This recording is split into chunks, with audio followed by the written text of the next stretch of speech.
We meet again at last. The circle is now complete. What's the world coming to? Well, you got a problem with what I did, Anthony? Oh, no. Hey, no. Fucking rat anyways. Whole family's all rats. Would have grew up to be a rat. Stupid bastard. I can't fucking believe it.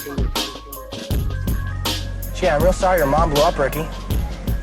Now you're gonna dig the fucking thing. You're gonna dig the hole. You're gonna do it. I got no fucking line. You're gonna do it. Yes, I'll take the fucking hole. I don't give a fuck. I realized that what was living behind that boy's eyes was pure and simply evil.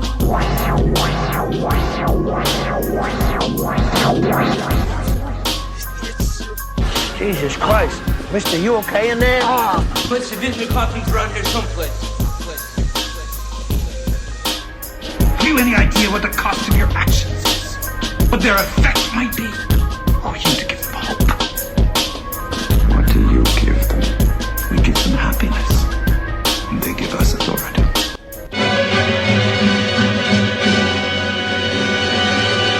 Groovy. It's Logan Myerz and Henry Hill here on the Cinephellas Podcast, episode 40. Henry Hill, how you doing, sport? Well, good morning, boys. I'm doing great on this stormy afternoon. How's everybody else doing? My man. Okay. So it's August 20th. Last week we were talking about movies, TV shows that are hitting this fall. And this week, what do we have in store? We've got quite a few things, Logan. We've got some good shows that are back on, and I've been binging up. Well, actually just one that I've been binging, but then another show that premiered last night on HBO, Righteous Gemstones, with Danny McBride. Oh, cool. Yeah, I saw that. I haven't actually watched the show yet, but just from the cast is like Danny McBride and a bunch of other people. Adam Devine, John Adam Goodman. Devine. Mm-hmm. Yeah. It's the same team as Eastbound and Down and Vice Principals, and pretty much Danny McBride's character is one of the sons of John Goodman's character, and they're like a televangelist family. They're like super rich. They're like the Joel Osteen kind of thing with the big mega church.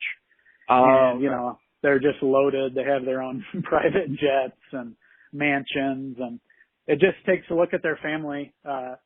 It follows the closest Danny McBride's character. What's his name on the show? Jesse Gemstone. His brother Adam is played by Jesse Gemstone. His brother is played by Adam Devine. I can't remember his name. And then I don't know the actress's name, but she was in Vice Principals with Danny McBride, and they played well together. So she's back as this, or not back, but they're working together again in this show, and they play brother and sister. She's the daughter Gemstone. So yeah, it just follows this family. You learn a little bit about Danny McBride's character's family, you know, how everybody gets along together. It's pretty comedic, of course, as you can imagine, especially Danny McBride's character and Adam Devine's character, because they're brothers, and like Adam Devine's obviously the smaller brother, and he's like just hates Danny McBride now, like wants nothing to do with him, thinks he's a big tool basically. So they're always like flipping each other off at like dinner and like saying derogatory stuff to each other the whole time. It's pretty funny for that. But yeah, the basic premise for the pilot was Danny McBride's character gets blackmailed by these people in masks. They threaten to release a tape of Danny McBride like doing a bunch of coke. It looks like he's with a hooker, and they're going to release it, but they demand I want to say it was either $1 million or $2 million. So he has to come up with this money.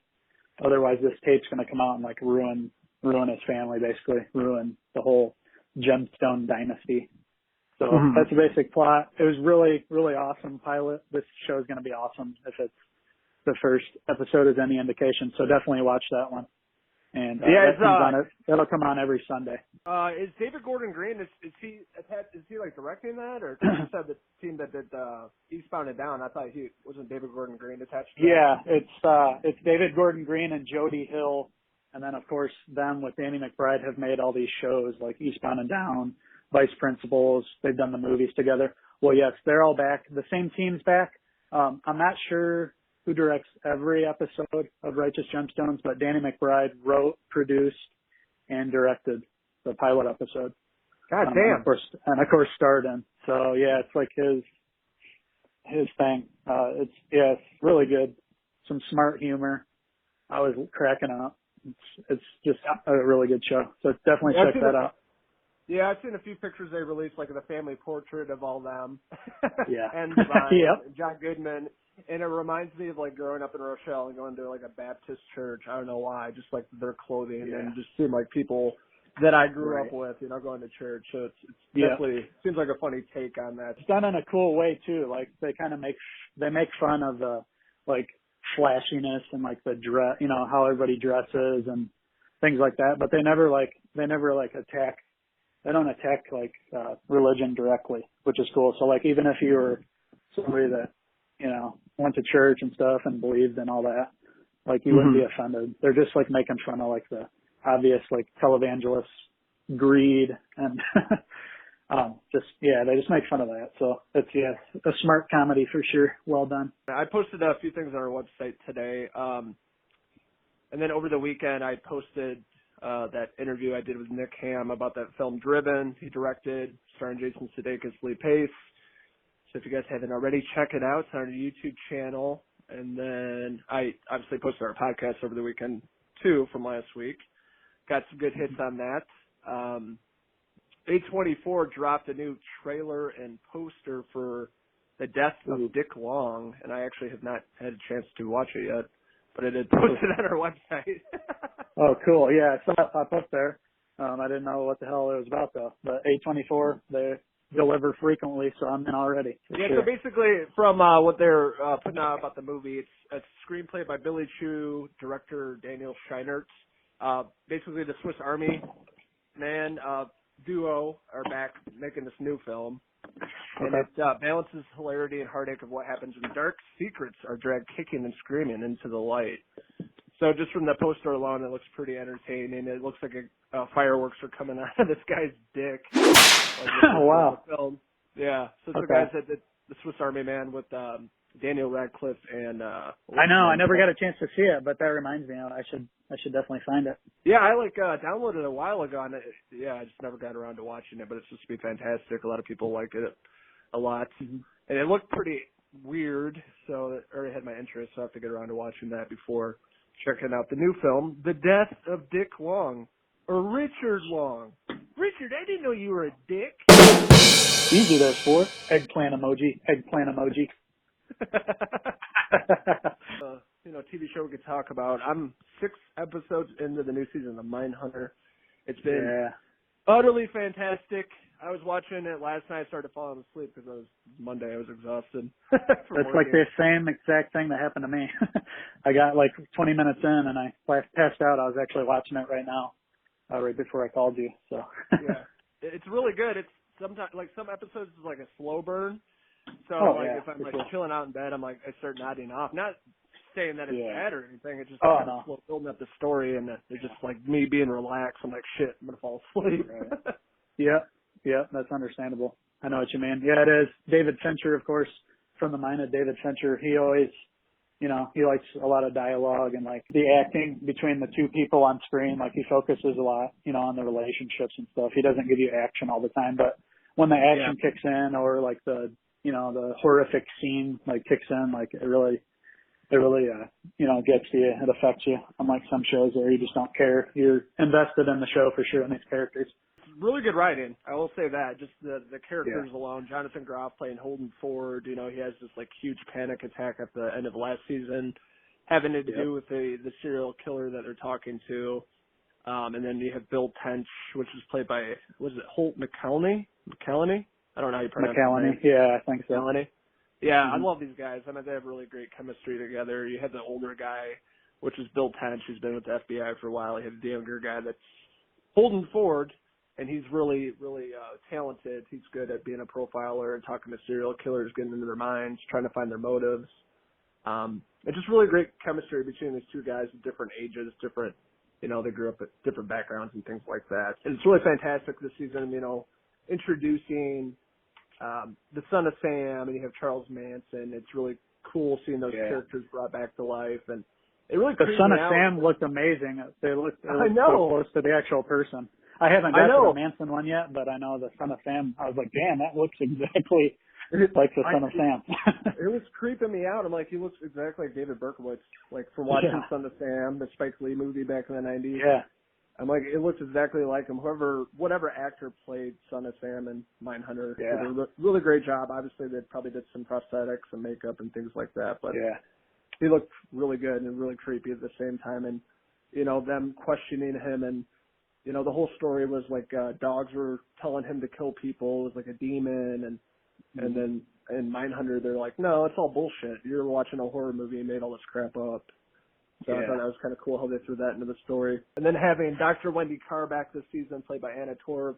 She's really awesome. Exploring her like sexuality and stuff. Is that what you're gonna say? Yeah, exactly. Because she's at the bar and she talks to like the bartender. She's a lesbian, and that's fine. But this season, you know, them trying to find out the serial killer down in Atlanta.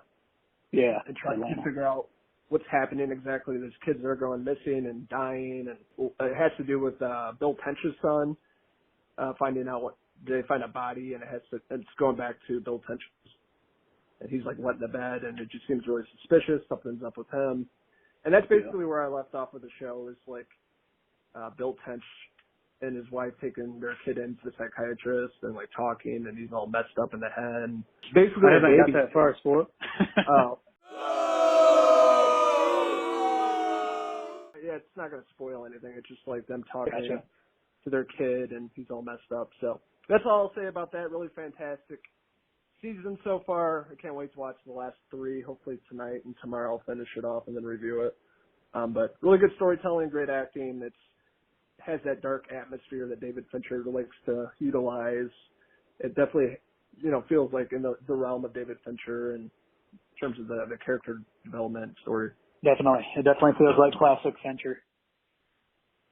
Yes, sir. So if you guys haven't checked it out, definitely watch Mindhunter. The first 2 seasons are on Netflix right now. Blomkamp is not directing RoboCop anymore. He was attached to it, and he was sounding like it was going to be like he wanted to do it like Verhoeven did back in the day, like make it like classic RoboCop. But yeah, I guess whatever fell through, and he isn't attached anymore. So yeah, I was kind of bummed about that because I thought he would have been great at the helm of the new RoboCop. Stay true to the 80s, the original few films that are just straight up gory and amazing sci-fi. I just love watching those as a kid. I'm like, probably shouldn't be watching these because they're super gory and heavy. I know. Films, yeah, it was crazy for back then. Yeah, it was like bordering on NC-17. Yeah, for real. Yeah. So yeah, from here I don't know what they're going to do with that. I don't know who's going to take over, what they're going to do with the next entry in the RoboCop franchise, but I guess we'll have to wait and see. I was online looking to see what news sites were reporting about that, and I don't know, I just saw like some article about how fans are wanting Verhoeven to come back to direct the next one, but you know, who knows if that's going to happen. The guy hasn't directed, I don't think, in a long time, so, and I don't know how old he is. You know.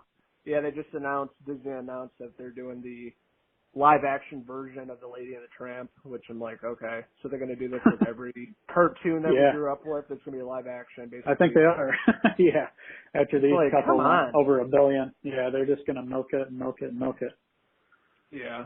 Yep. They announced the cast. You have like Justin Theroux, and you have the chick from Men in Black. I cannot think of her name right now. Tessa Thompson, and then the old, what's it, Ram guy? Sam. What the hell's his name? Sam Neill. Sam Neill. There you go. Or no, not Sam Neill. Sam Neill from Jurassic Park. I know, yeah. Sam Elliott. Sorry. Elliott. There we go. Sam Elliott. From my tongue. I know. Sam Elliott's going to be voicing the older dog. And there's a few other people I'm not familiar with, but yeah, they announced that. I'm like, all right, cool. What else is new? Right. Cool. It's going to be live action of every cartoon or everything we grew up with. I know. Yeah, I'm not even interested. Although I think I am going to check out Aladdin just to see like what it's like. I might as well see how one of them I like. Right. But I'm not going to expect much, so I don't think I'll be disappointed if it sucks. Yeah, I'll do the same. We never got around to seeing it in theaters, but I'll check it out when it comes on Blu-ray.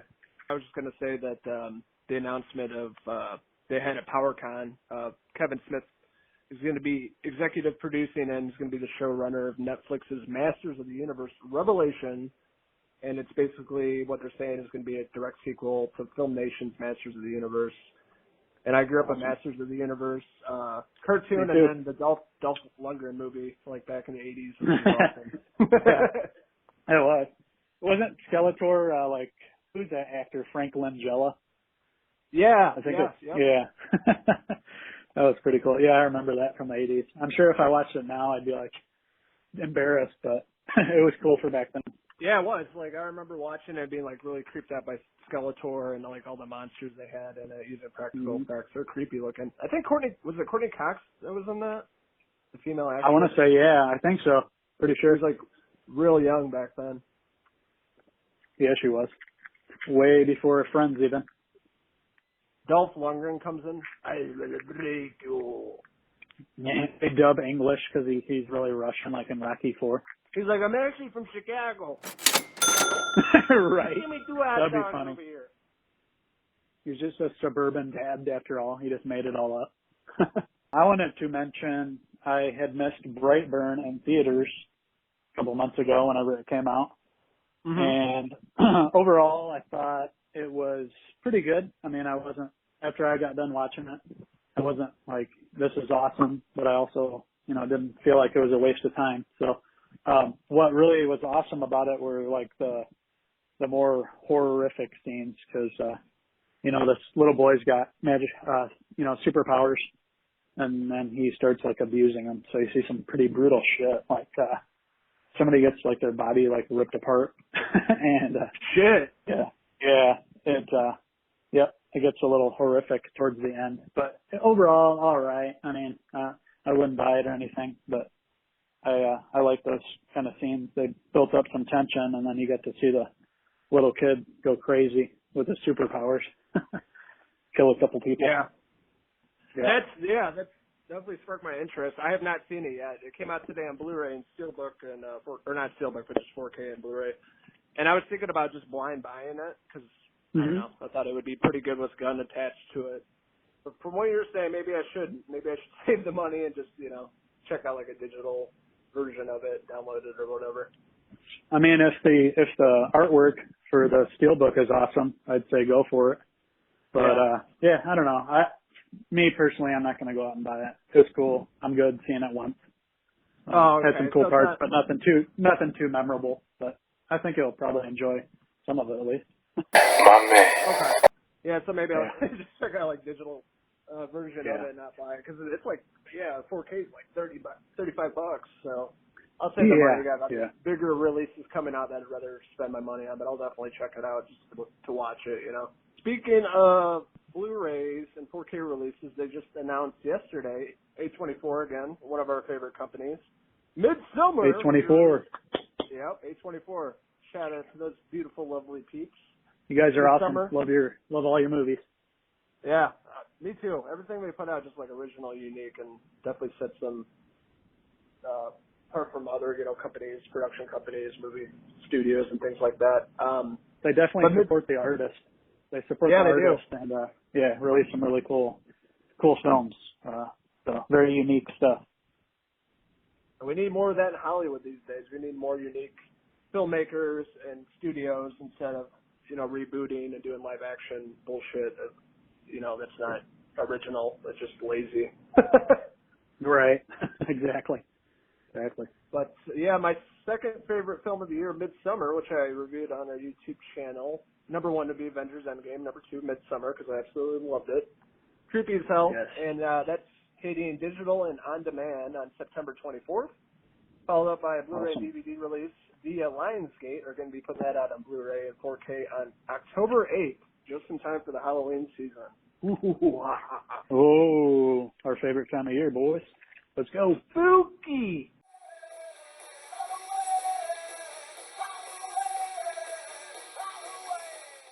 Time to marathon some horror stuff.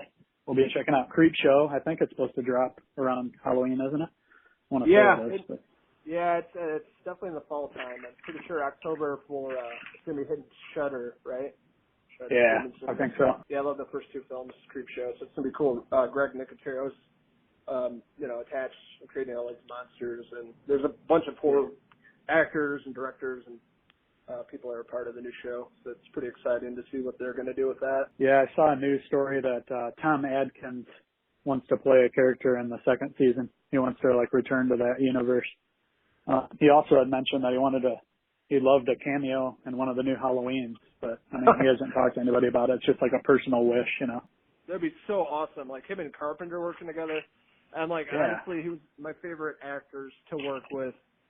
John Carpenter next to like Kurt Russell. I love Tom Atkins. Halloween 3, even though Carpenter didn't direct that or anything, but you know, The Fog, obviously he was awesome in that movie. So it'd be cool to see Tom Atkins in one of the new Halloween movies, all old and still an alcoholic.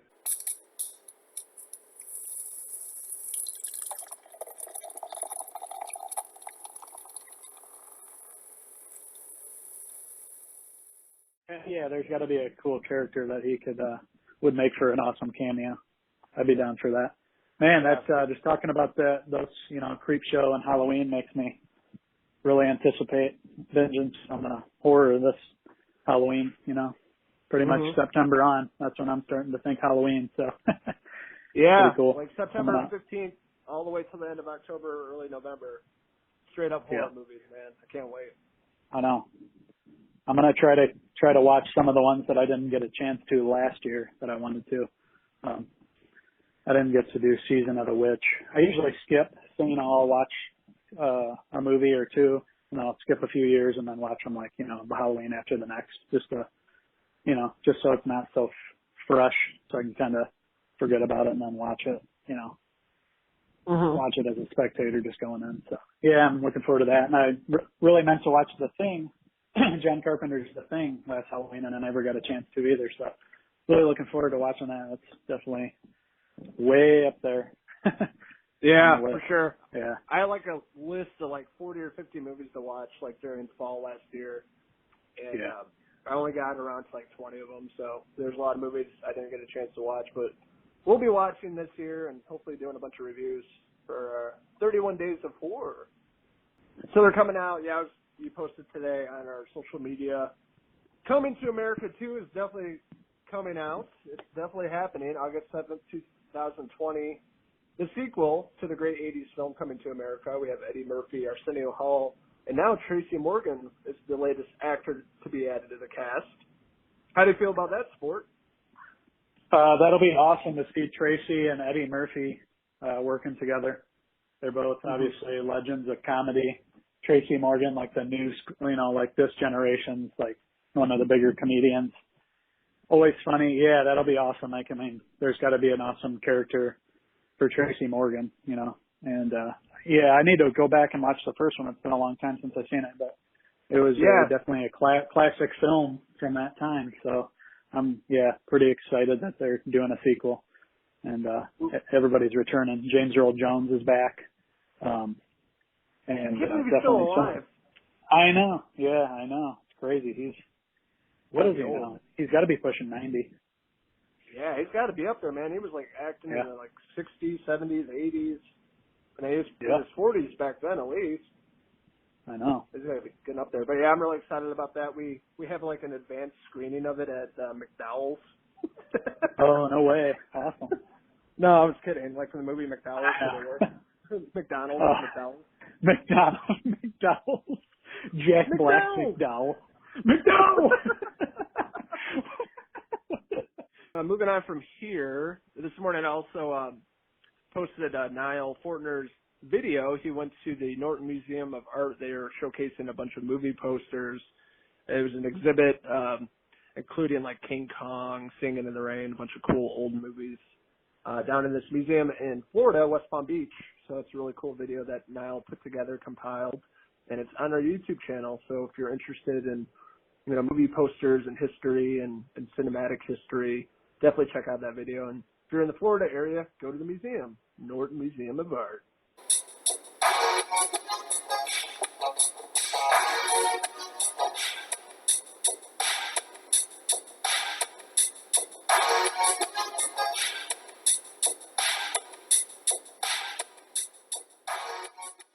I have some breaking news here. Breaking news.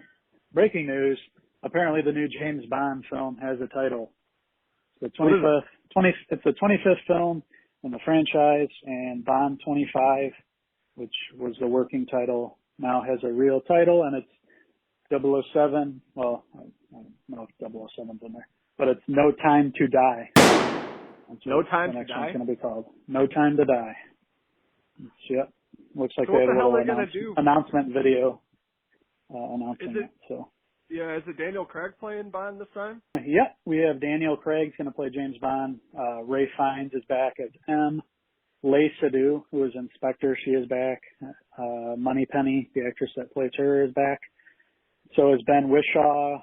Let's see, the new cast members confirmed for the film. Rami Malek is playing the big villain, of course. Oh, then right. We have, Billy Magnuson, who's like kind of blowing up at the moment. He's going to be in a bunch of stuff coming out. Is one of the new cast members. And Kerry Joji Fukunaga is directing. Fukunaga. Fukunaga, yep. It's filming right now, and it's due for release in April 2020. So, yep. 007's back. No Time to Die. I got nothing to add to this. I'm not a huge Bond fan, obviously. Yeah. Well, I'll check it out, but I'm not like dying to see any of them. I don't know. It just never really interested me, I guess. Understandable. Yeah, I mean, I've been a Bond fan, but just, I used to watch the old ones too, so I kind of got in it back then. But what I can say about it is we'll say Daniel Craig's the most, like, believable, like, overall, as far as him being athletic and you really buy into the character. Like, he's done a good job of that. It's not just like Pierce Brosnan looking GQ with a suit, but we can't really believe that he's going to kick anybody's ass or, be able to take a bullet or something like that. With Daniel Craig, it's just like balls to the wall. And he's an awesome actor, so it works. Yeah, he's a fucking badass. I mean, he definitely looks the part. It's definitely more believable than Pierce Brosnan. Yeah, he's not like Pierce Brosnan. He's not like a freaking heartthrob like Pierce Brosnan. He's got the rugged look going down, so he's just way more believable. So he directed the first season of True Detective, didn't he? Terry Fukunaga? That's correct, including that amazing episode with the tracking shot for the whole thing. Oh yeah, dude, one of the best in TV history. One of the best episodes ever. So the official title, Bond 25, is No Time to Die, boys. I got a feeling that some people are going to die. Maybe even Uncle Rami Malek. See if we have any other news. Yeah, they just released that It Chapter 2. It's like a virtual reality experience you can check out. You go through the fun house from the film. I checked it out. It's on the YouTube channel, New Line Cinema, Warner Brothers. It's like a 360-degree video for it, where you see Pennywise, and there's like a balloon floating around. It's kind of cool. We're really excited for it. Comes out in a few weeks. I can't believe that shit. September 6th, and it's already August 20th. Coming up. It's almost here, man. Just a couple more weeks. 2 weeks, yeah. Can't wait for that. Man, it's going to be good. We just sat through about 3 hours for old Quentin Tarantino. Now we get a 3-hour epic It finale. So, yeah, it's going to be an awesome time at the movies. And then It Chapter 2, 3 hours long. It's going to be fantastic to see the adult losers and them taking on Pennywise the Dancing Clown. I can't wait, dude. Just to see all the blood and, remembering, because I just read It, especially the back half, knowing that story like fresh and seeing it on the screen and like going to play out really close to the novel. I can't wait to see it. It's going to be really awesome. And just from the cast, really looks, how I pictured them, in a lot of the cases. So I can't wait. I'm super excited. I feel like they've shown us some things, but they haven't revealed too much. So, I think there's going to be some really wickedly crazy, scary stuff in It Chapter 2. My man. It looks, just from the trailers alone, it looks pretty creepy, especially a few scenes with adult Bev and all the blood in the bathroom, and then you have the fun house, which are creepy as hell as it is, and then throw a bunch of clowns in there. Yeah. Other movie news, coming up this fall, we got a new season of Mr. Mercedes that comes back on the Audience Network through AT&T DirecTV September 10th. I watched the first season, which is really great. I need to watch the second one before catching up the brand new season 3. Rumors, I guess, it was never confirmed that Ewan McGregor reprising his role as Obi-Wan Kenobi for a live-action Star Wars series hitting Disney Plus streaming service this November. again, it's all rumors, nothing's been confirmed, but that would be pretty sweet to see him in that role again. He was one of the best parts of the newer Star Wars films, in my opinion. I didn't really care for him, but I liked him playing Obi-Wan. Yeah, definitely. He was my favorite part of that trilogy. I look forward to watching him. If he comes back, that'll be cool. And, they're really trying to lock in a lot of awesome talent for the show, so you know that the show is going to have some awesome production, and it's not going to feel less of a movie. It's going to feel more like a movie, but just in a series, and they'll have more time to explore these characters. So, yeah, that'll be really cool if Ewan comes back for this. Of course, he's going to be in Dr. Sleep coming out pretty soon. Yeah. Another one that, we just can't wait for that one to come out. It's going to be amazing. Adult Danny Torrance. It's going to be insane. Red Rum. Yep. And just with Mike Flanagan directing it, it's going to be fucking good. Yeah. Movie he's done in The Haunting of Hill House. No, I need to see that. I just put that on my queue. I was like, I didn't watch any of this. This is the perfect time to get caught up. Yeah. Especially with the second season, and then you got Dr. Sleep coming out. I want to definitely check out Flanagan's style. I don't know if I've seen anything him directing anything before or not. I'd have to. Really? But yeah, I don't know. But I know that you saw Haunting of Hill House, and I definitely want to check it out. Oh, dude, I highly recommend it. It was definitely one of the better shows of the year so far. Netflix. It was creepy as hell. Just the story was really great, and it was shot very well, and it reminded me like the way that it was shot. It was like Stanley Kubrick, and the more I think about it, and I said in my reviews, him and Ari Aster kind of like the new Stanley Kubricks, just the way they film their movies. Really creepy. And then other news, we have New Line Cinema's doing a live-action adaptation of Mortal Kombat. Mortal Kombat! Fatality. Fatality, finisher. A lot of the younger people that listen, they probably don't know or remember Sega Genesis, but that was a pivotal part of our childhoods. Oh, man. Playing countless hours of Mortal Kombat on Sega and putting in the blood code. And they had a few shitty Mortal Kombat movies in the 90s that I remember seeing in the theater. Yeah.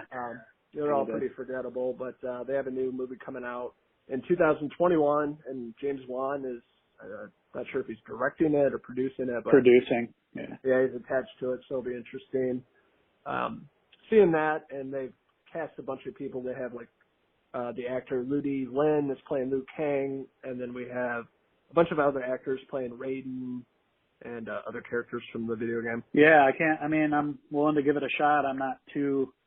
It doesn't have the same nostalgia for me as other things just because the movies and the live action stuff hasn't ever lived up to the game. But I can see somebody coming in and making an awesome Mortal Kombat movie. There's got to be one there. Set it up like the game, a tournament. You don't need any backstory. We don't need to know why this guy misses his family, so he needs to fight. Just show us some badass fight. Go show us the magic powers that they have and shit like that. Doesn't have to. And the fatalities, man, the best part. Like Scorpion. Exactly. Yeah, and just go, brutal. Show an actual fatality on screen. That would be crazy. Technology now is CGI. It should be able to pull this shit off, and use a lot of practical too to make it more believable. Like them pulling out the spines of people and ripping their head off, and just like super gory. Just keep it close to the video game, the source material. Right. Keep it simple and just down to them fighting and killing each other. That's all I want. Give us an awesome version of the game. Put it on screen. It'd be cool. With James Wan attached, that's good news. So I'm sure whoever's going to direct that. The cast looks good.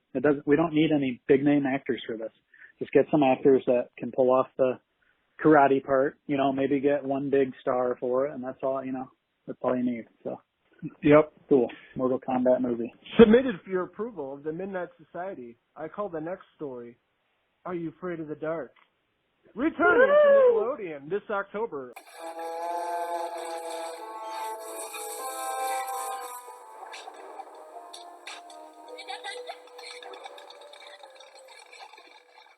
A limited series, I think it's only 3 episodes, 3 or 6, I don't remember.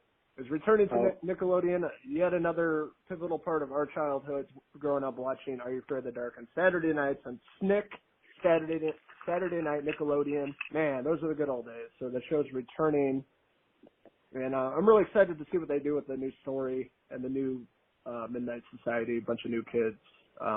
Let's see what they do with it and see if it still holds up, if it's comparable to the original series from the 90s. Because we're that generation that watched that and other shows like that. So when we watch it now, we want to still feel kind of how we did back then. So hopefully they just, try to keep the same tone as the original. Yeah, I'm looking forward to it. The teaser looks really cool. Yeah, me too, man. I was a Nickelodeon kid. I didn't really watch Disney. I watched Nickelodeon, all the shows. So I hold it close to my heart, and it's all nostalgia for me. And we'll see how the show turns out come this October. The podcast, we were talking about the new Halloween film, Halloween Kills, Halloween Ends, the back-to-back sequels that will be coming out in the next 2 years. And 3 weeks from now, Danny McBride was talking about it, that they're going to start filming in the next 3 weeks. So what do you think about that? Even being disappointed with the movie, I'm just excited that there's going to be another film. We're going to get Michael Myers back. Here's their chance to, do what people, to show us what they can do with the story and give the fans more of what they wanted from their first movie. You know what I'm saying? Let's see some more. Let's follow Michael Myers more. Let's see more of the classic Michael Myers stuff where he pops out of shadows. Things like that. I'm excited, dude, because then that means we can hopefully get together and go see that one and review it like we did with the last movie. Next October. Yeah, we're just coming up really disappointed. Yeah, well, it's a possibility, but man, just the experience is cool. I never really got to watch a lot of Halloween films in the theater. I've, seen probably 4 now, but, yeah, I'm looking forward to it, dude. I think they can do it right. James Courtney's coming back. Andy Matichuk is back. Jamie Lee Curtis is back. Judy Greer is back. They're going to be adding some more people. We're supposed to get, Tommy Doyle coming back to the franchise for this one. So a character that we all know that, Paul Rudd played, in part 6.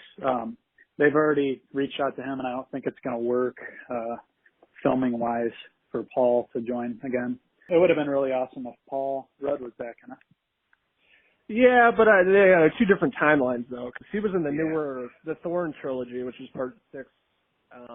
It just wouldn't work. They need to get, the original kid actor. Well, he's not a kid anymore. He's an adult, but the guy that played him, the guy that played him as the kid in the first film, whatever that actor's name is. It'd be cool to see him return. That'd be a good idea. Older Tommy Doyle. But yeah, I'm pretty excited about it. Hopefully they'll fix all the issues they have in the first film, with a lot of the script and a lot of the atmosphere that they fucked up. Hopefully they'll fix it in the second and third film. But yeah, we weren't happy with the actual, stalking scenes. There were a few shots when it followed them that was awesome at first. It just didn't sustain it. But with the first one, I just remember they really fixed the beginning of it. If they could capture the beginning and keep it going throughout the film, that's probably my favorite part of the beginning is just that super eerie where they came and he was in the mental hospital and they're just you see him there, he's like an old man there, but you can just feel this evil beaming from him, and they really capture that well. So that was probably my favorite part of the first film, that intro shot. Let's see how they explain him getting out of the basement when it was all on fire. Yeah. So it's be interesting what they're going to do with that. How he gets out, or what's he look like, or is he all melted, or his mask is all fucked up. Right. Interesting what they do with that. I mean, I'm happy that they're going to expand it into a trilogy. That's cool. We know what's coming. We know there's going to be 2 films that it's going to play out over. We know it's the same people, so we're not going to have to go to the movies and then get reacquainted to somebody else's vision of Michael Myers. It'll already be established. So let's hope that they get the story. Let's hope they get the story right. Yeah, and it just doesn't make sense when they have movies like that, and they're all different directors. They all have different styles. They just keep it with the same people, so it feels more cohesive from first, second, third film. So that's it for this week's Cinephellas Podcast, episode 40. Logan Myers and Henry Hill here, signing out from Cinephellas Studios. Until next time, cheers. Love you, boys. Cheers. Love you, boys.